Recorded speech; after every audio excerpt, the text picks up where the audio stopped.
Next, we have Mr. Ashfaq Yousuf Tola, President SAFA, who will give a session on driving regional synergy. Mr. Tola is the president of South Asian Federation of Accountants. He brings with him over 3 decades of experience in accounting, finance, and public policy. He previously served as president of ICAP in 2022 and vice president of SAFA in 2024. His leadership has been instrumental in advancing regional collaboration among South Asian accounting bodies. Notably, he founded and chaired SAFA's Economic Advisory Committee, which provides strategic insights into regional economic challenges. Mr. Tola is widely recognized for his contributions to fiscal reform and economic advisory work in Pakistan. Please welcome him on stage for a presentation on driving regional synergy. Ladies and gentlemen, Mr. Ashfaq Yousuf Tola. Bismillahir Rahman Rahim. Thank you very much, the organizers, for inviting me. And let me just second Naveed Lalani for his kind words about ICAP. Yes, whatever we are, it is the blessing of Almighty Allah, prayers of our parents and family, and the ICAP. So, may I request you to kindly give a big hand for the ICAP, for our continuous engagement with ICAP. We are coming to Dubai every year. This is the third continuous year we are here.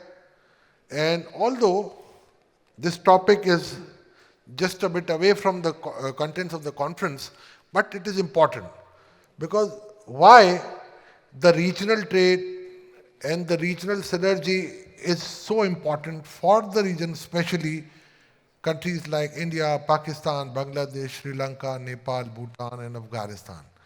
I think lucky enough that I was nominated as the president of SAFA by the Council of ICAP, especially my dear friend Ali Latif. And because of that, I am the nominee of ICAP as the president of SAFA. Yes, we are trying our level best to bring a synergy between the countries, but I know it is a tough ask. Considering the environment of the region, it is next to impossible. Please move the next slide. What is synergy and why it is important? It is all about all C's. You can see the cooperation, complementarity, coordination, and connectivity.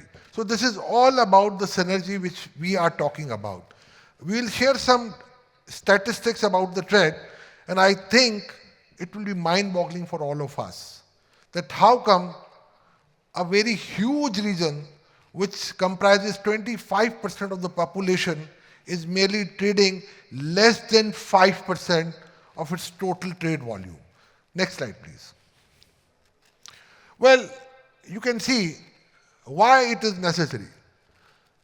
We have to promote the inclusivity of economic growth and collective resilience. Yes, in our region, 2 countries are definitely performing very well. We'll see how they behave in the next year, which is India and Bangladesh.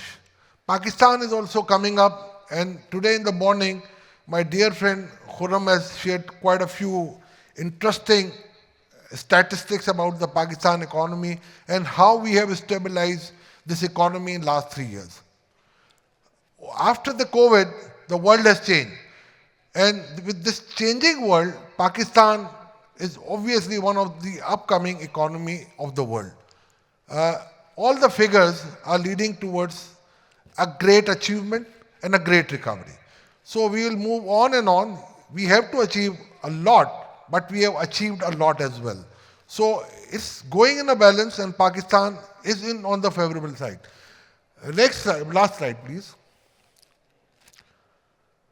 What we are doing, what this region is doing, we have got a surplus trade, and we are exporting it to maybe China, maybe US, and now we are facing tariff restrictions. SAFA and the Economic Advisory Committee of SAFA has compiled a report on US tariffs and its impact on SAFA countries.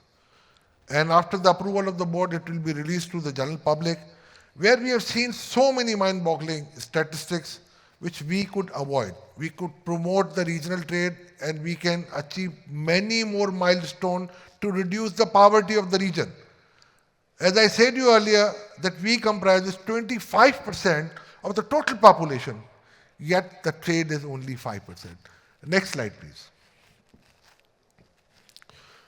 Now, what are the factors? Why it is relevant to SARC? SARC is basically, it was established in 1985 just to promote the regional harmony. Have we achieved what we wanted to? It is a big question mark.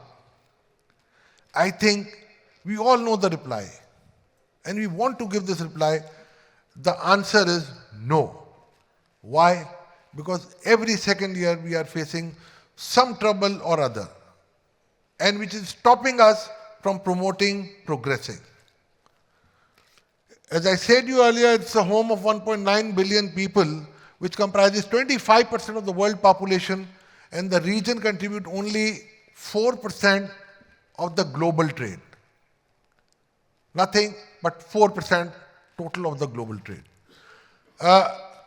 We have so many challenges which we are facing, and we will keep on facing unless we create a harmony within the region. And those are poverty, inflation, low productivity, trade fragmentation. Pakistan is importing from India via Dubai, adding a cost. The trade between India and Bangladesh has virtually stopped. Nepal is a landlocked country, Afghanistan is a landlocked country. Our trade with Afghanistan has virtually been stopped. So there are so many impediments which we are facing, and which we have to just weed out to progress. Now, what could be the result if we achieve that? The average GDP, although it seems to be very high, because of two countries, will definitely, it can be achieved at a much higher rate, especially from the perspective of Pakistan. Pakistan could achieve a GDP growth of as much as 5%. But we all know that whenever we try to boost our GDP, it has always been import-led. And consequently, we face challenges, significant challenges, because it's an import-led, because of import-led growth, we face challenges of current account deficit, and consequently we face challenges of devaluation, inflation, and there's so many other side effects of it. So in order to boost the growth, which consequently can produce every percentage point of GDP growth can create 300,000 new jobs. This is the benchmark. So in my humble view, and the entire committee agrees to it, that the only answer is the regional trade and regional harmony. Next slide, please. As I said to you earlier, that the regional trade of SARC is only 5%, even less than that at some time. We are heavily dependent upon the imports from USA, China, and European Union. I mean, I can narrate you an example. A pharmaceutical chemical which is produced in India and exported to Italy at the rate of $200 per kg is imported from Italy by Pakistan at $2,000. So what we are achieving? We are adding our inflation. We are risking our current account deficit. We are enhancing our imports. We are paying huge transportation costs. We are next door neighbors. We have common borders. We can share this trade, and we can reduce our costs and consequently improve the lifestyle of our people. Same chemical, exported at $200, imported at $2,000.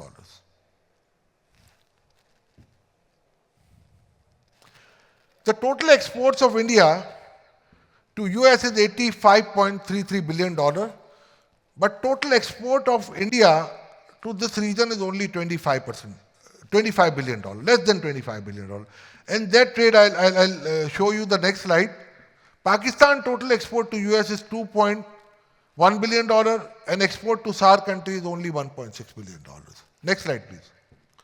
This is the trade statistics between the countries. It is the export side. Like Bangladesh is exporting an X amount of $1.6 billion to India. And rest of it you can see it's almost negligible. Let's come to India. India is exporting mostly machinery and textile-oriented good for re-export or maybe stitching or value addition to Bangladesh. Now I don't know what is going to be the statistics this year considering the geopolitical situation. Then it is supplying or exporting 7 billion worth of goods to landlocked Nepal.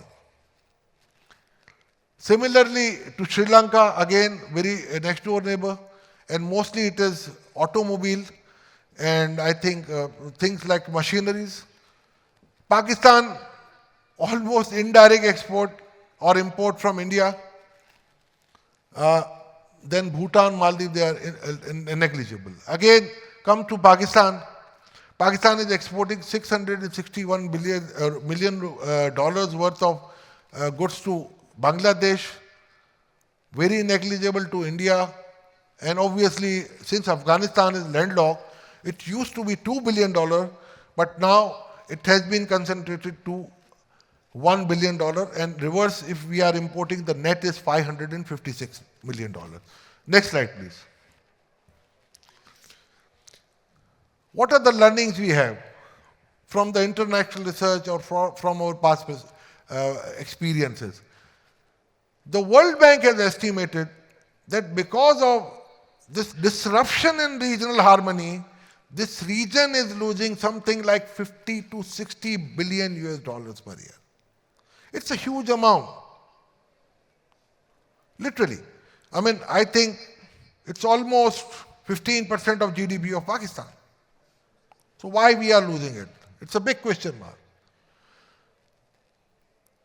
Then obviously, if we have some large-scale trade volumes between the region or within the region, obviously we can have the economies of scale, we can reduce the production cost, and consequently, we can improve the production and obviously trade volumes, and we can even export it to the other countries besides meeting the requirements of our own region. As I said you earlier, then we can also export and we can also trade energy. Pakistan has a surplus energy. India is short of energy. We are next door. We can lay line and we can transmit our energy to them. Agriculture. Pakistan and India, the Punjab region of this area or this region used to be the breadbasket of the world. Now we are importing wheat. We are importing sugar. So it's a big question mark on us. Why it is so? We can promote regional trade and we can mitigate, circumvent, and we can reduce our cost. Textile even. This region is exporting textile, especially Pakistan, India, and Bangladesh, obviously after a value addition to the world. But on the contrary, we are not doing it. We are importing cotton from America. We can import this cotton from India if it is for the coarser count. Now, what ASEAN has taken an initiative. I mean, this is again a nearby region which has something like 25% of their intertrade if we minus their trade with China. And if we include that, this is 55%. So why can't we have this whole region which comprises 25% of the world population can do it if a small region is doing that? They have had tariff eliminations, again single window operation for the entire region and facilitating the things. Then they have regional value chain. I mean, they are exchanging electronics, automobile and textile. Next slide, please. What is stopping us? Where are the gaps? SAFTA, there was an agreement between the region when it was good time in 2006 that we will obviously overcome these difficulties and challenges which we are facing in this region, and we have to remove those barriers. It is not working at all. There are still items which we have right now which comprises of 40 or 50% of the tariff line. We have got PCT codes. Half of the code is still lingering on with the tariff barriers. Obviously, there are certain non-tariff barriers like phytosanitary, testing, labeling, certification. So there are so many challenges which we can easily overcome, but we are not doing because we have no harmony. SAARC Secretariat lacks coordination. And I was in Nepal, it exists in Nepal, we met, and I think they try to play their role, but in a nutshell, I think we could play and we could do much better than what we are performing. Next slide, please. These are the few points, the roadmap which we can say, we can give to this body, SAARC as a region, that obviously revive SAPTA and remove sensitive lists. Expected outcome, we think we will lower the tariff, and consequently we can reduce our current account deficits, we can reduce our poverty, cost of production and everything. Then obviously connectivity, invest in the infrastructure, and obviously again the same outcome, reducing the cost. SAARC payment gateway, like we have SWIFT, we can have our own gateway and we can exchange our currencies, we can make payments in our common currency or maybe in separate currency in a simple gateway. Single window customs like we have in ASEAN, now in Pakistan at a local level, we have single one window operation, we can have for the region as well. Business to business diplomacy. This is very important, like we are doing it with UAE, we are doing with Saudi, we can do it within the region and we can perform better. Next slide, please. By taking these measures, our report says that we can increase at least the present set from X amount to $20 billion a year in intra-SAARC trade potential. A creation of 10 to 12 million jobs, which will facilitate and obviously elevate the poverty as well. Lower the import costs, resilient supply chain, obviously. This is the benchmark which we have set. The report will be released, inshallah, on 27th of November. It will be inaugurated by our President, Mr. Saifullah, and President of ICMAP along with the SAFA people, and that will be made public, inshallah, on 27th of November. Next slide, please. Thank you.